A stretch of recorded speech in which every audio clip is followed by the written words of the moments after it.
Aquí aparece Buenas noches. ¿Están listos ya para recibir la primera clase virtual? Buenas noches. Perfecto. Sí. Perfecto. Entonces, por favor, ayúdenme desconectando los micrófonos, sí, conéctense por el chat, sí, de ser necesario. Cualquier pregunta, inclusive podríamos habilitar el micrófono de cada uno de ustedes. Sí, sería lo más adecuado para que no exista tanta interferencia. Sí, por favor. ¿Listo? Gracias. Bueno, pidiéndoles primeramente disculpas, creo que ya llevamos más de casi una hora de retraso por los asuntos técnicos que ya supo explicar el ingeniero, ¿sí? Tratemos de aprovechar esta clase, ¿sí? Si no logramos copar todo lo que estaba, pues, los contenidos para esto, pues tenemos una clase posterior de este mismo tema, ¿sí? Vamos a hablar acerca de las complicaciones del embarazo en el primer trimestre, ¿sí? Y como manera de introducción tenemos que decir que dentro de las complicaciones del embarazo en el primer trimestre está lo que es el aborto, ¿sí? Sobre todo hablamos del aborto espontáneo que se presenta en el 15% de pacientes que presentan ya embarazos confirmados, es decir, que ya tenemos una ecografía y obviamente los valores de beta-HCG pues ya dan para un embarazo confirmado, ¿no? También se estima que los abortos espontáneos que no son reconocidos clínicamente o de manera, pues ya hablemos de ecografía o prueba de beta-HCG, también representan el 50%. También se presentan sangrados o el sangrado en el primer trimestre está relacionado con embarazo ectópico, enfermedad trofoblástica gestacional y también con trastornos obstétricos o no obstétricos, perdón, entre ellos podríamos mencionar pues el asunto del cáncer de cervix, presencia de pólipos o miomas cervicales, ¿sí?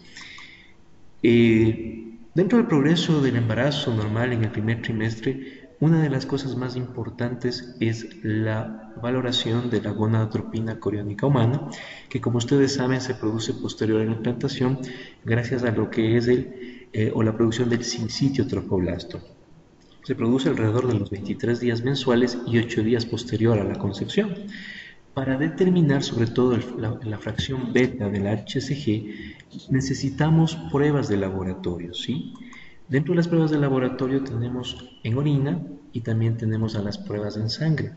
Las pruebas en orina tienen una sensibilidad y una especificidad del 100%, que inclusive se puede detectar alrededor de 25 miliunidades sobre ml de la fracción beta de HCG, mientras que en sangre vamos a detectar alrededor de 5.000 unidades sobre ml de beta-HCG.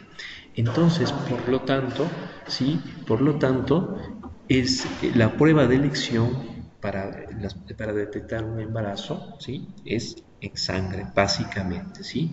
Porque nos permite, o es mucho más confiable y nos permiten valores mucho más bajos de lo que es la beta-HCG. Ahora, tanto los valores de beta-HCG, ¿sí? como la edad gestacional y los hallazgos ecográficos van de la mano, van de la par, ¿sí? Es así que los valores de beta-HCG deben duplicarse cada 2 a 3 días, ¿sí? Desde la cuarta hasta la octava semana. Si mantenemos valores estáticos o que comienzan a descender, pero realmente vamos a tener valores, o mejor dicho, los resultados de ese embarazo no son buenos, ¿sí? Ahora, dentro de los hallazgos ecográficos a nivel de ecografía transvaginal, a las 5 semanas nosotros ya debemos ver una zona sonolucente de alrededor de 2 a 5 milímetros, que esto es el saco gestacional. Pero se puede confundir con lo que es el pseudosaco gestacional, que como ustedes pueden apreciar ahí en la gráfica, ahí sí, es un saco más bien alargado, con una poca reacción residual a la ecografía, ¿sí? y que pues obviamente nos podría conducir a un hallazgo de un embarazo ectópico más bien. ¿Sí? Esto sumado a la presencia de una masa anexial, ¿sí? Fuera en uno de los dos, el anexo derecho e izquierdo, y sumado a la beta-HCG. Nunca una beta-HCG por sí sola podría ser, como les digo, diagnóstico para un embarazo ectópico, como ya vamos a ver más adelante.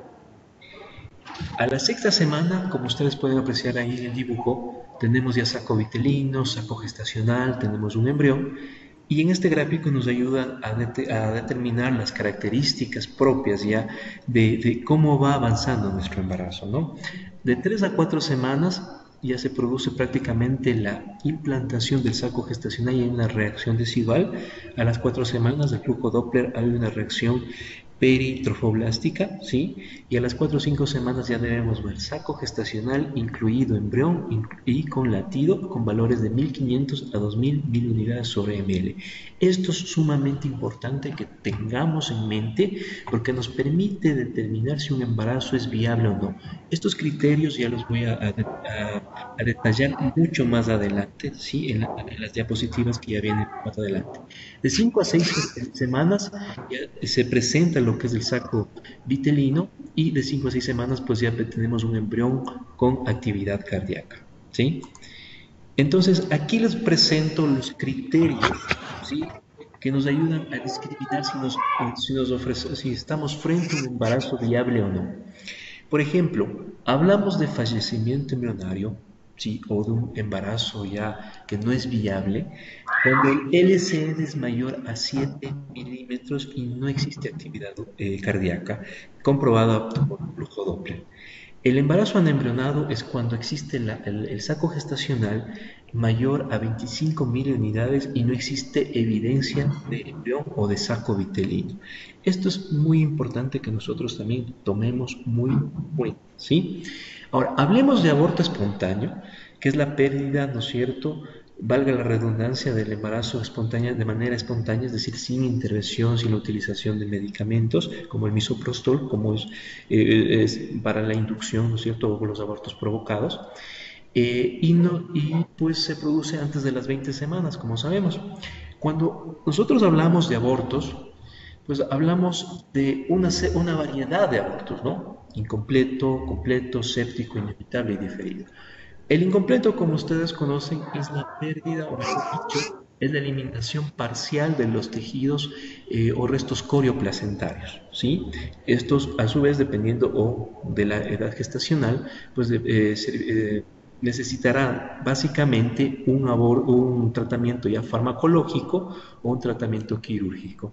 El tratamiento completo, el aborto completo, en cambio, es la eliminación de todos los restos corioplacentarios en su totalidad, ¿sí? De lo que es en la cavidad pues, uterina.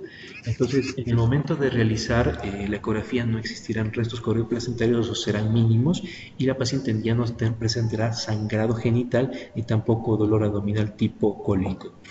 El aborto séptico, en cambio, es la presencia de alza térmica, malestar general, taquicardia, ¿no es cierto?, alteración de la fórmula leucocitaria con desviación hacia la izquierda, loquios de mal olor, inclusive dolor abdominal con signos de irritación, y muchas veces se acompaña de manipulación este tipo de aborto, inclusive pudiendo presentar lo que es ya una perforación uterina. Esto es muy valioso para investigar frente a una paciente con estas características.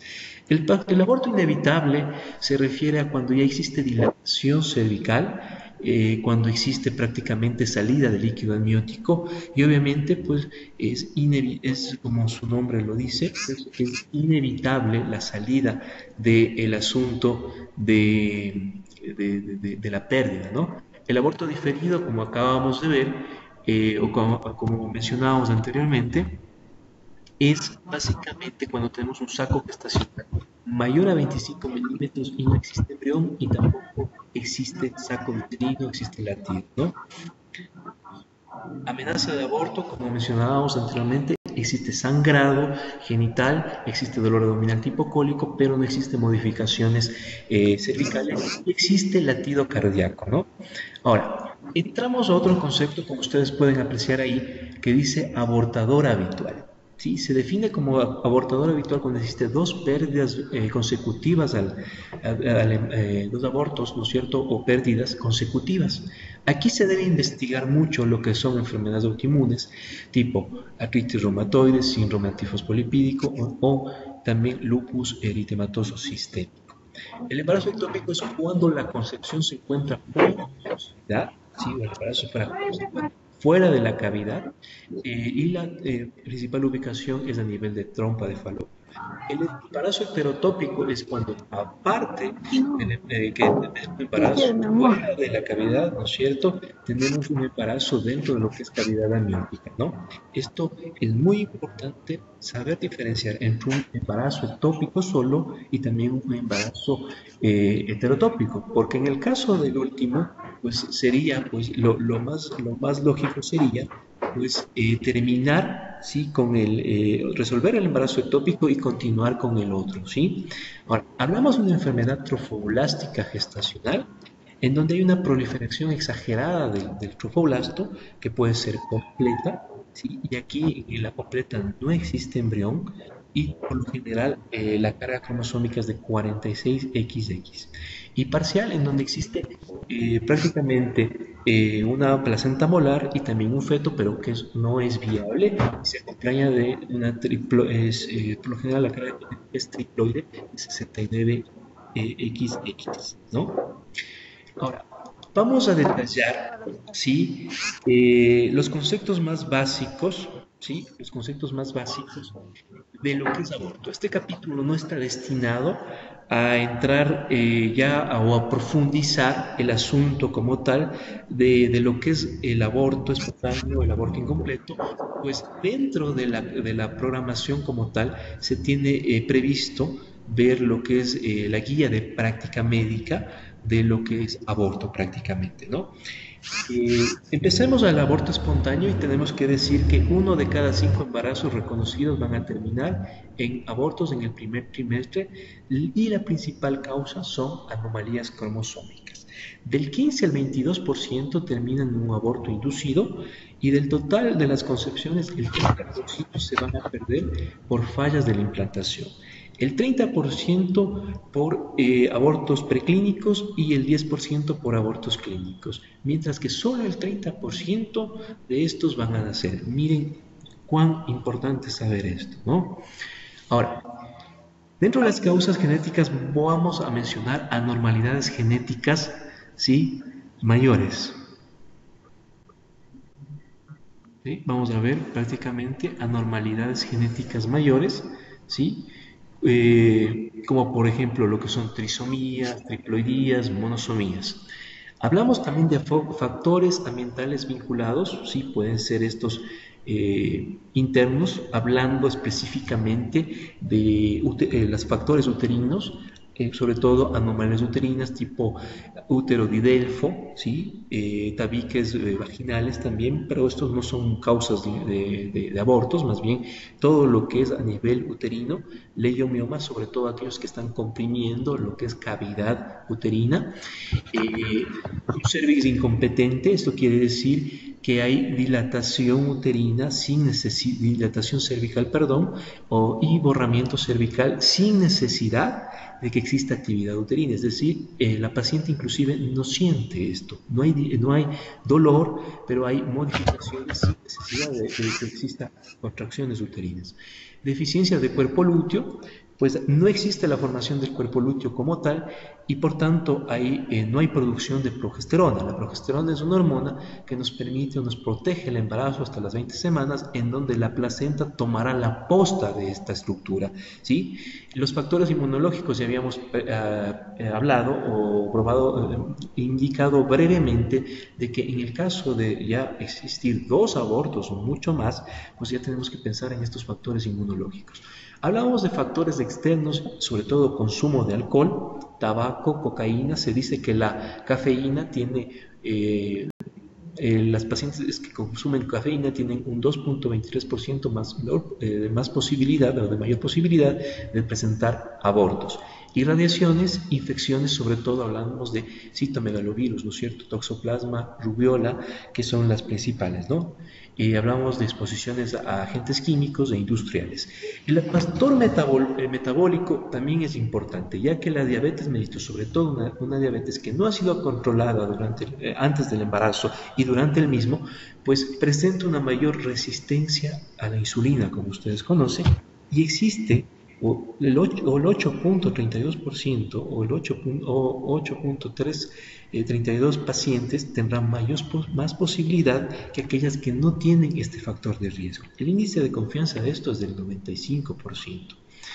Ahora, hablemos de las manifestaciones clínicas, ¿no?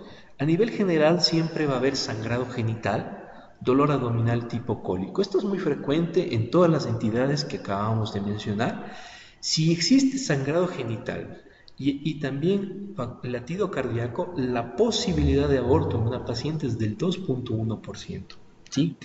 Si este sangrado se presenta en una paciente que es mayor a 35 años, la posibilidad se incrementa al 16.1%.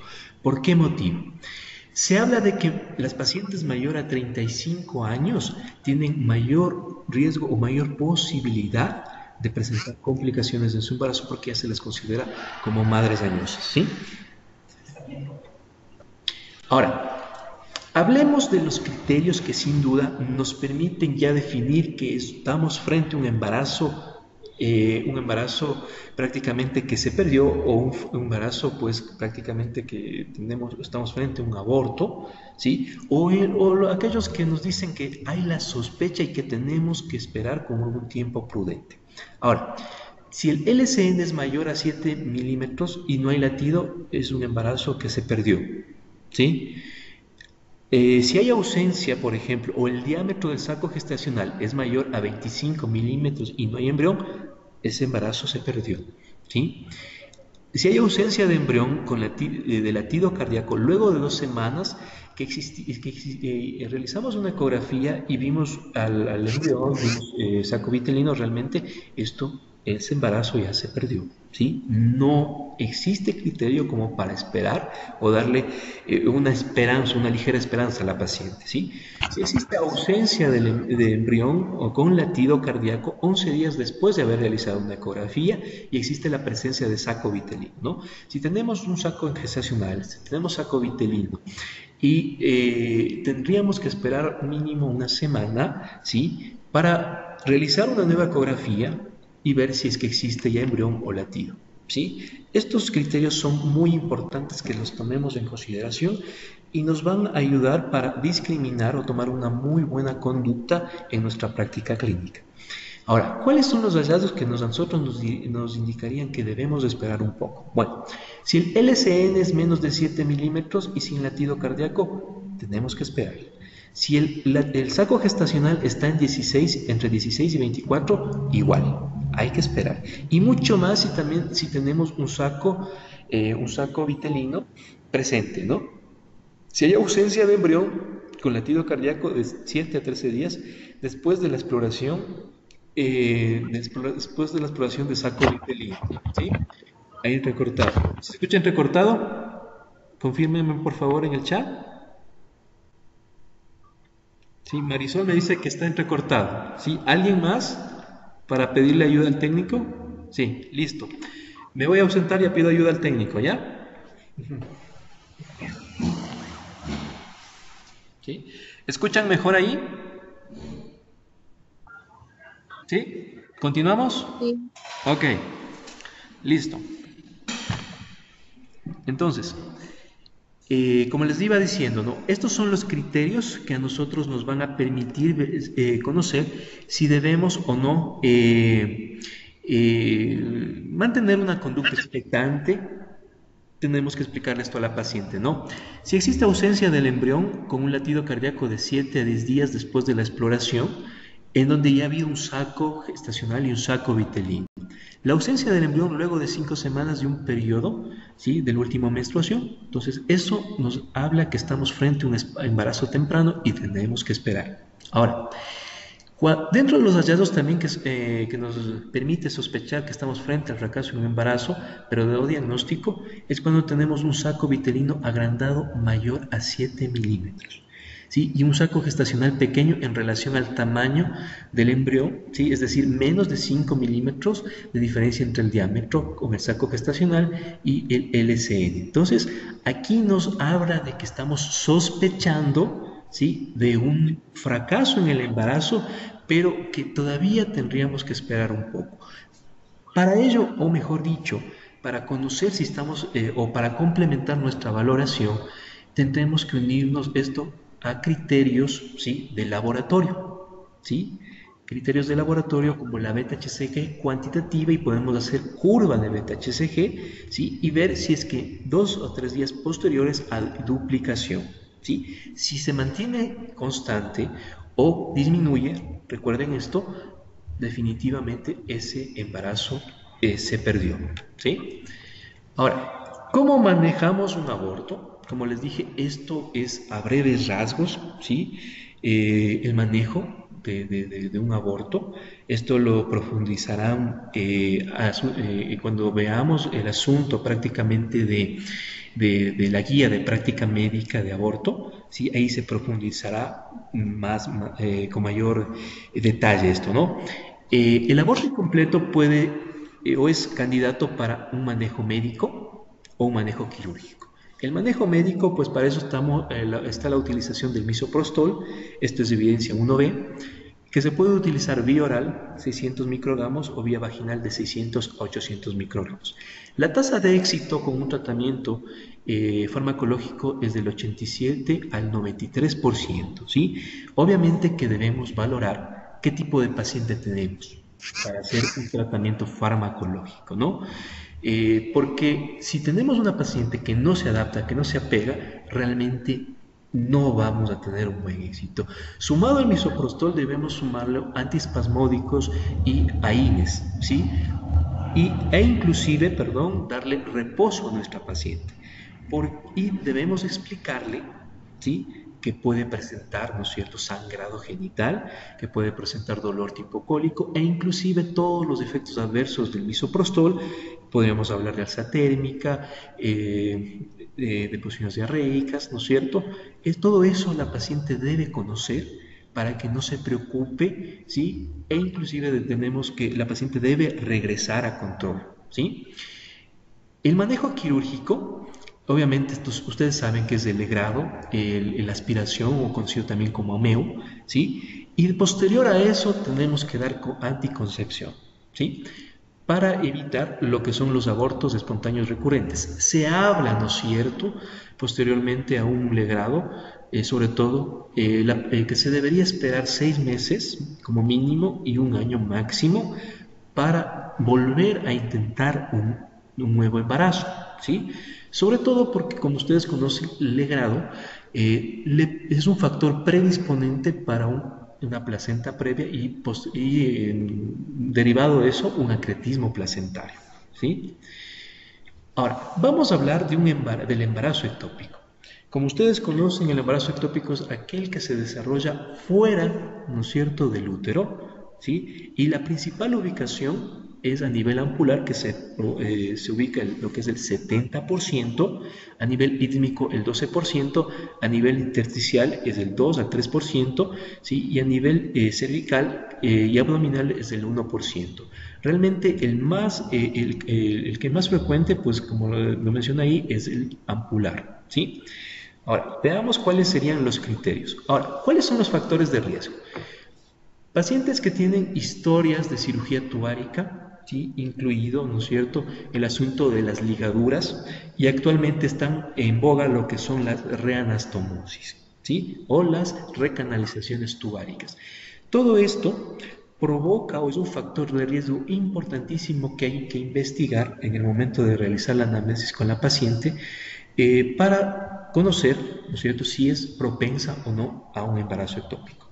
Historias de infección, sobre todo enfermedad pélvica inflamatoria, ¿sí? Contracepción, sobre todo con píldoras de progesterona y dispositivos intrauterinos, ¿sí? La progesterona produce un enlentecimiento de las fimbrias, ¿sí? Y esto provoca que después de la concepción, ¿no es cierto?, de la fecundación, se queden a nivel ampular, ¿sí? Por eso es un factor de riesgo. También la exposición, ¿sí? Historia de exposición intrauterina al diestilbesterol y también una historia previa de un embarazo ectópico. Todos estos son factores de riesgo, pero tenemos que tomar en consideración que muchos de los embarazos ectópicos ocurren en pacientes sin factores de riesgo, ¿sí? La clínica es muy importante aquí. Como ustedes ven, el diagnóstico es dolor abdominal unilateral en la parte inferior, sangrado vaginal después de un corto tiempo o un corto periodo de amenorrea, ¿sí? Es decir, es muy parecido a lo que habíamos mencionado en lo que es aborto, ¿no es cierto? En el examen físico debemos buscar una masa dolorosa en anexos que se palpa en el 20% de los casos, sobre todo en el tacto manual, en el tacto bimanual, ¿sí? En el tacto vaginal bimanual, signos y síntomas de hemoperitoneo, sobre todo cuando estamos frente a un aborto, mejor dicho, a un embarazo ectópico, perdón, accidentado, ¿sí? La reducción, dentro de ellos pues, hablamos de distensión abdominal, reducción o abolición de ruidos hidroaéreos, a nivel de fondo de saco vaginal posterior está bombado, hipotensión, taquicardia, diaforesis, ¿no es cierto? Dependiendo de la cantidad, ¿no es cierto?, de hemoperitoneo que tengamos en el paciente. Dolor abdominal referido al hombro puede presentarse, pero existe una triada clásica, pero esta solo se presenta en el 45% de los casos. Dolor, masa abdominal y también sangrado. Miren lo que dice acá. El sangrado no se presenta en el 30%. ¿Sí? La masa anexial es palpable, dice aquí el ALSO del 2017 del 10%, la guía de práctica médica de nuestro país dice en cambio, da otra, dice que el 20%, pero el valor va por ahí, ¿no? El examen pélvico normal, ¿sí? Se presenta en el 10%, ¿sí? Miren, mucho ojo con esto. ¿Mira? El diagnóstico como está ahí. La beta-HCG aumenta normalmente, ¿sí? En un tiempo corto, pero luego se estabiliza o desciende, ¿sí? Estamos frente a un fracaso del embarazo. Si no se duplica en 48 horas, miren, la beta-HCG, pero es muy parecido a un aborto o un embarazo ectópico, ¿sí? Para ello tenemos a la ecografía, ¿sí?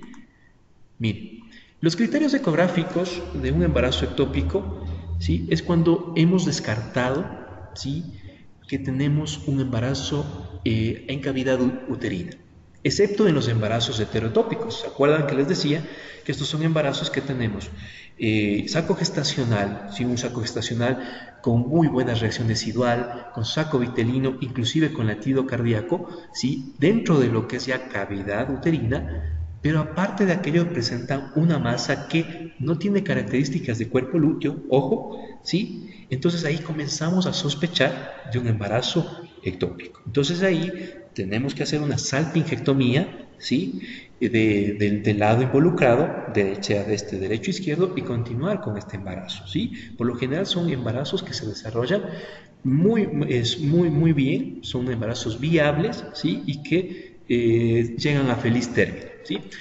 El embarazo ectópico se comprueba cuando el saco gestacional se ve en uno de los anexos, inclusive hay presencia de latido, ¿sí? El embarazo ectópico es altamente probable si se observa una masa en anexo y no tenemos o no disponemos de un saco gestacional dentro de lo que es cavidad, ¿sí? Y existe, por ejemplo, sobre todo cuando ya hablamos de un embarazo ectópico accidentado, de una gran cantidad de líquido libre, es decir, de hemoperitoneo. Entonces, ahí estamos frente a un embarazo ectópico accidentado. ¿Cuáles son las pautas del manejo? ¿Sí?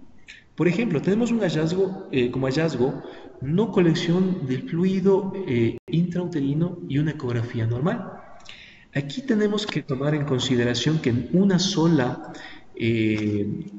medida de beta-HCG no es diagnóstica, ¿sí? Si vemos una ecografía normal, si no vemos nada en útero, tenemos que esperar, ¿sí? La conducta aquí es expectante y tenemos que hacer curva de beta-HCG en 48 horas, ¿sí?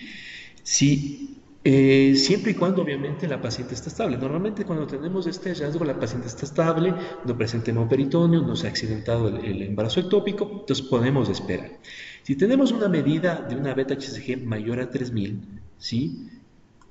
Y esta pues no se debería realizar un tratamiento presuntivo, ¿sí? Con metrotexate como tratamiento farmacológico o quirúrgico, ¿sí? Aquí debemos esperar, ¿sí?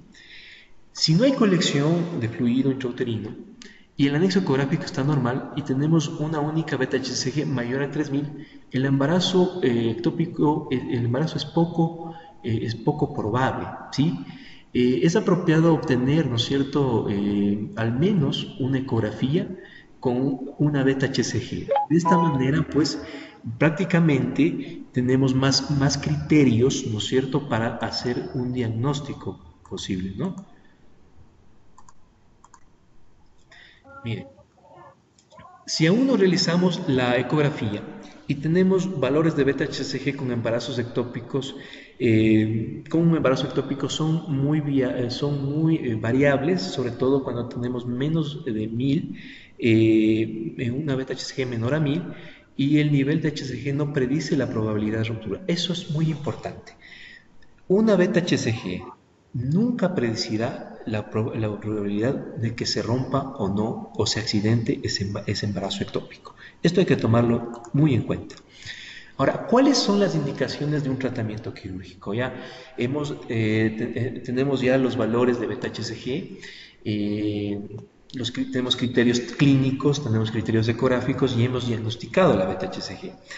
Ahora, si existen signos de inestabilidad o signos de hemoperitoneo, hablamos de signos de irritación peritoneal, hablamos de hipotensión, taquicardia, ¿no es cierto? Hablamos de diaforesis, alteración en lo que respecta al estado de conciencia, pues hay que entrar a operar, hacer una laparotomía, ¿sí? Porque esa paciente se nos puede morir.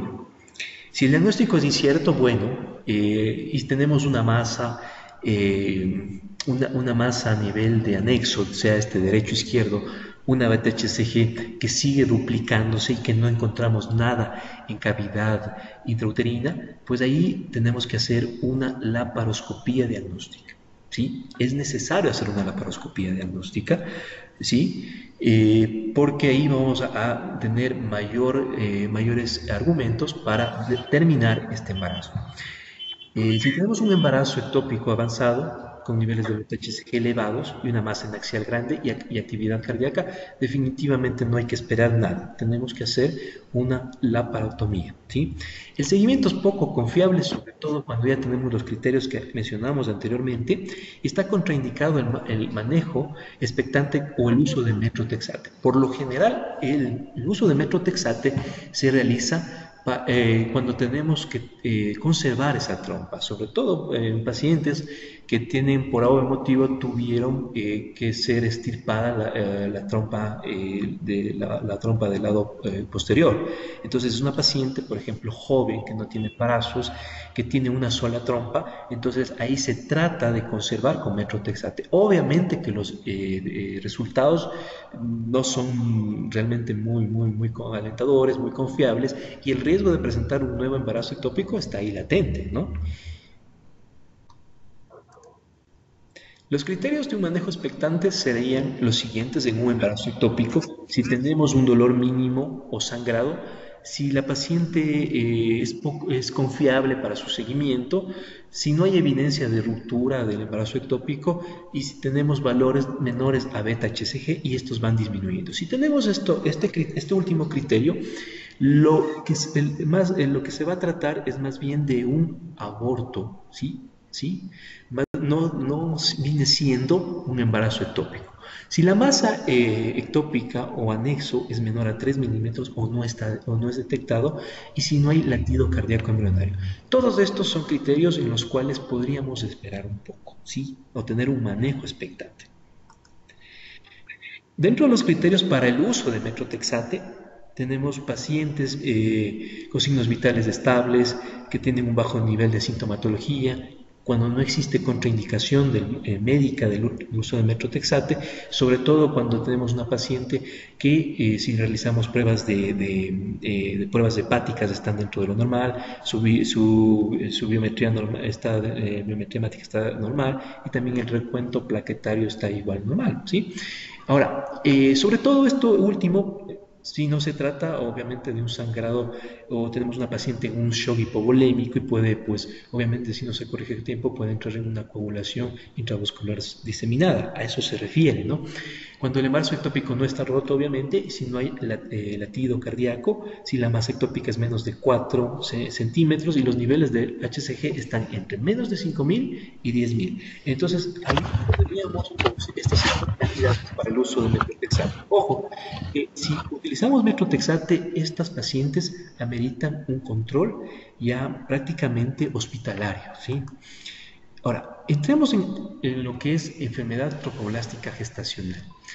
A nivel de Estados Unidos se presenta uno por cada 1.000 y 1.500 embarazos, ¿sí? Dentro de los factores predisponentes tenemos embarazos en los extremos de la vida reproductiva, es decir, adolescentes y mujeres mayores de 45 años y enfermedad molar previa.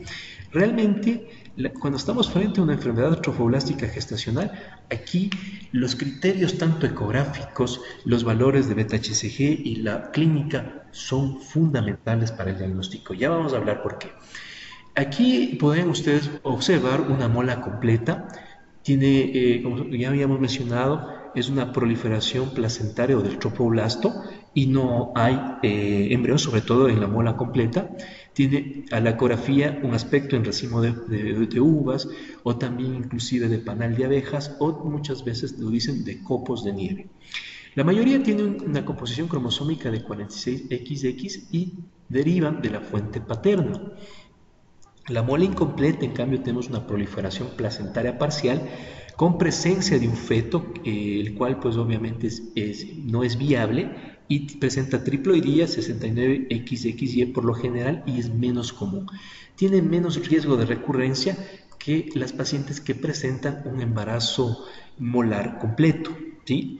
Los signos o síntomas que nos hablan de que estamos frente a una enfermedad trofoblástica gestacional: el útero o el fondo uterino mayor a la edad gestacional esperada, no hay latido fetal, ¿no es cierto? Y los niveles de beta-HCG prácticamente son elevados o altísimos para la edad gestacional que presenta la paciente.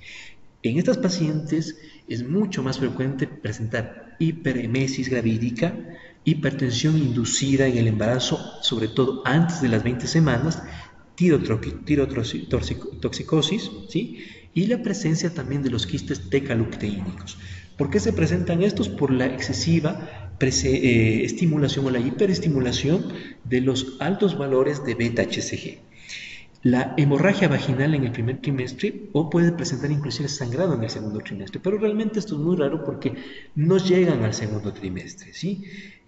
Por lo general ya comienzan las pacientes con consultan por sangrado, inclusive a veces por la eliminación de tejido trofoblástico muy parecido, muy similar a las uvas, ¿no es cierto? O vesículas. Y se le realiza la ecografía, se manda beta-HCG y pues el diagnóstico ya está dado. ¿Sí? El tratamiento, obviamente, cuando ya captamos a la paciente y hemos confirmado nuestro diagnóstico, es la evacuación uterina inmediata, ¿sí? Posterior a la evacuación se debe hacer un seguimiento de la beta-HCG de 6 meses a 1 año posterior a la evacuación. Si en este tiempo permanece estable o se incrementa, estamos frente a una recurrencia y esto amerita de quimioterapia, ¿sí? Metrotexate, pero podríamos estar frente a un coriocarcinoma, ¿sí? Entonces, aquí ya no necesitamos o no amerita quimioterapia, sino la histerectomía abdominal total. el 20% de muelas completas puede caer en esta recurrencia. Lo que acabamos de decir está dentro de lo que es la categoría C de la evidencia médica. Obviamente, no solo aplica para enfermedad trofoblástica gestacional, sino para abortos, independientemente del tipo de aborto que sea, incompleto, diferido, adiplanado, séptico. Si tenemos una paciente RH negativo, esta debe recibir, ¿no es cierto? Esta paciente debe recibir la inmunoglobulina anti-D, ¿sí? 50 microgramos inmediatamente de haber ya resuelto el problema, ¿sí? Esto es categoría B, ¿no? Ya. Ahora, dilatación y legrado por succión. Si existe sangrado abundante, la paciente debe ser, como ya habíamos mencionado, debe someterse a la evacuación uterina. Esto es sumamente importante. Si la paciente está clínicamente estable, pero hay pérdida del embarazo, pues de manera concluyente se debe realizar la intervención. Y si tenemos un embarazo ectópico descartado, obviamente que los criterios entre un embarazo ectópico, un aborto y una enfermedad trofoblástica gestacional realmente son muy marcados, realmente. Entonces, como ya habíamos mencionado, si ya tenemos la certeza diagnóstica, inmediatamente la evacuación de útero, ¿no? ¿Cuándo serían las contraindicaciones, no? Si las pacientes incluyen infección activa, pélvica y coagulopatía, pues esas pacientes necesitan antibiótico terapia, ¿sí? Necesitan ser valoradas por terapia intensiva y obviamente cuando ya hemos realizado esto previamente, se debe o se amerita la evacuación uterina, ¿sí? Porque sin eso no vamos a resolver mayor cosa. Muerte fetal no demostrada de acuerdo a la opinión del paciente y a la opinión del feto, sobre todo en las molas parciales, es necesario demostrarle a la paciente, ¿no es cierto?, explicarle que es un embarazo no viable y que su feto obviamente no tiene latido cardíaco para proceder a la evacuación, ¿sí? En el caso que la paciente desee esperar por cualquier motivo, ya sea religioso, creencias, costo o deseo de evitar el procedimiento quirúrgico, ¿sí? Nos podemos encontrar frente a esto, pero es importantísimo, ¿no es cierto?, explicarle a la paciente todas las complicaciones y riesgos que puede tener. Obviamente ahí está el consentimiento informado, en donde ustedes pues pueden ahí hacerle firmar a la paciente y nuestro arma más importante, que es un documento médico legal, como saben, la historia clínica.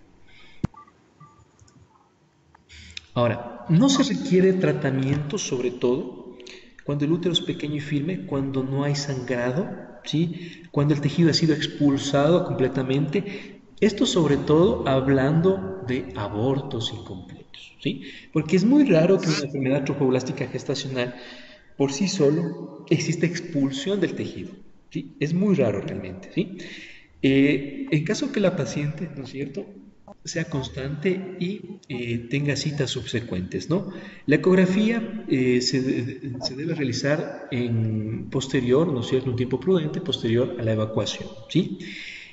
Bueno, existen algunos criterios, nos falta media hora, ¿sí? Me parece que aquí ustedes podrían ya preguntar y en la clase me parece que está planificada para el 10 de este mismo mes, es decir, para el día miércoles podríamos ya terminar esta clase. ¿Les parece?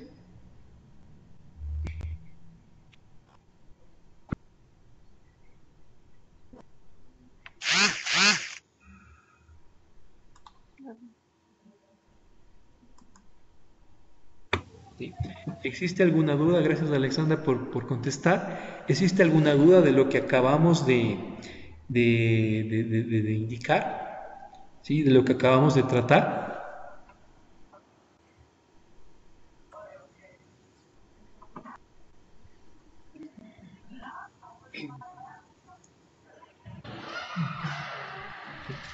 Vamos a hacer preguntas ahorita. ¿Sí? De la parte de... Eso. ¿Sí puede ser por el chat? ¿Aló? ¿Sí? ¿Escuchan? Sí, le escucho. Sí. La parte teórica me parece muy interesante y básica de entenderla, pero creo que el manejo en emergencia, porque la necesidad viene porque habemos muchos médicos en sitios lejanos que tal vez en el momento que llegue la emergencia tenga bien claro el protocolo que debe seguir en cada paciente. Porque la Exacto, parte teórica yo la puedo volver a estudiar. Usted no obviamente. lo pasa por PT, nosotros estudiamos, pero nos interesa más la parte práctica, el día a día, porque eso es lo que le pasa a la mayoría de los médicos. Yo realmente soy anestesiólogo. Ajá. Estoy en el chat porque me interesa la parte de RCP en embarazada y recién nacido, pero creo que todos hemos sido médicos generales y nos ha tocado ir a ciertas zonas de que no tenemos todo, la accesibilidad a todas las cosas, ¿no? Y entonces tener un protocolo claro que me permita, llegó la paciente, tiene esta edad, tiene esto, este es el criterio, este es el diagnóstico, necesito salir de ella porque aquí yo no puedo solucionar. Ajá. Porque Me yo creo que ahí parece, es donde hay la falla, pienso yo, ¿no? sí, me parece muy, muy valedera su inquietud, doctora. Muchas gracias. Como les decía, en este capítulo se trata de mencionar las cosas más básicas, conceptos, definiciones, en términos muy, muy generales realmente. Existe la guía, ¿no?, de práctica médica, ¿no es cierto?, de aborto específicamente, que forma parte, o que es uno de los temas de este ciclo, ¿no es cierto?, de esta formación, en donde ya existen cuadros y existen guías que se disponen desde el primer nivel para el tercer nivel, ¿no? Entonces, obviamente, como usted lo dice, ¿no? Siempre, como médico general, le interesa saber la parte básica, ¿no? Como ya habíamos mencionado, como usted menciona, el asunto Sobre sangrado, todo la genital, experiencia de ausencia de ustedes, ¿no? menstruación. ¿Mande? Sobre todo la experiencia de ustedes Oh, como exactamente. obstetras o en áreas de emergencia, porque Oh, a veces exactamente. el libro es mucha teoría, ¿me entiende? Pero siempre la experiencia, que Ajá. eso se lo va dando el día a día al médico. Sí, exactamente. Obviamente, siempre la paciente lo que va a hacer constante, sangrado genital, el asunto de saber la fecha de última menstruación, sí, saber, muchas veces en las pacientes que se ascienden al primer nivel, son pacientes que se están aguantando por días, sí, el sangrado genital, sí, y presentan muchas veces signos ya de shock.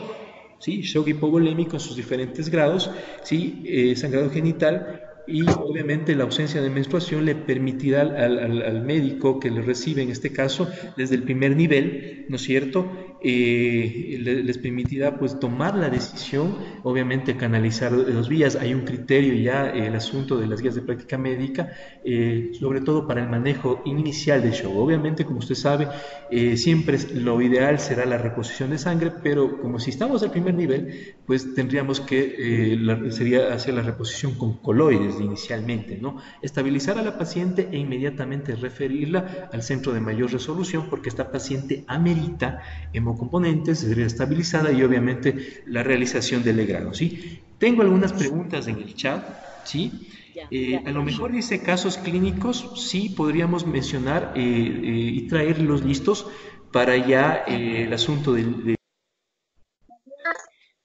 Aló, aló,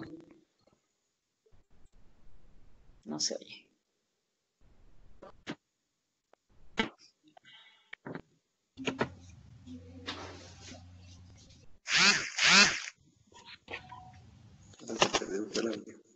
Se perdió. Jeremías, ¿Dónde? ¿Cómo vuelvo? Y aquí, aquí, que ahí aparece, mira. Y ahora,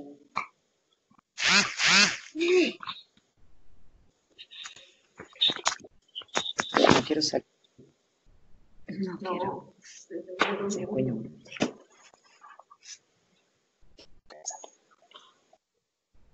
No, porque nosotros, por ejemplo, hicimos un taller de PH, nos mandaban a estudiar la parte teórica. Exacto. Y entonces trabajamos en base, el chat se hacía en base a puros casos clínicos.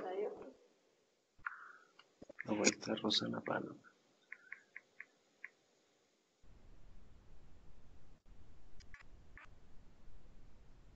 Como que se acabó la clase. Salgo yo.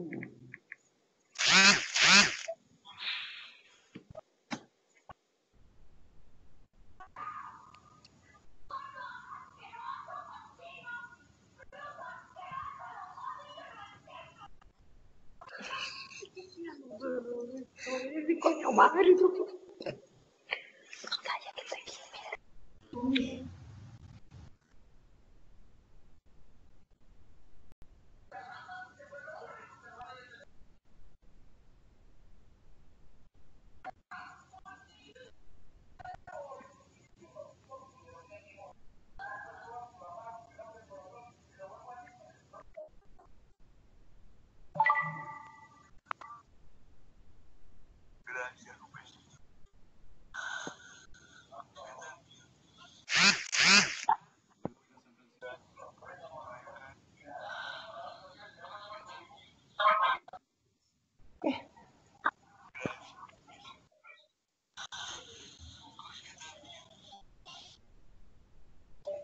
dice a lo último? No le entendí. ¿Cómo se te paraste?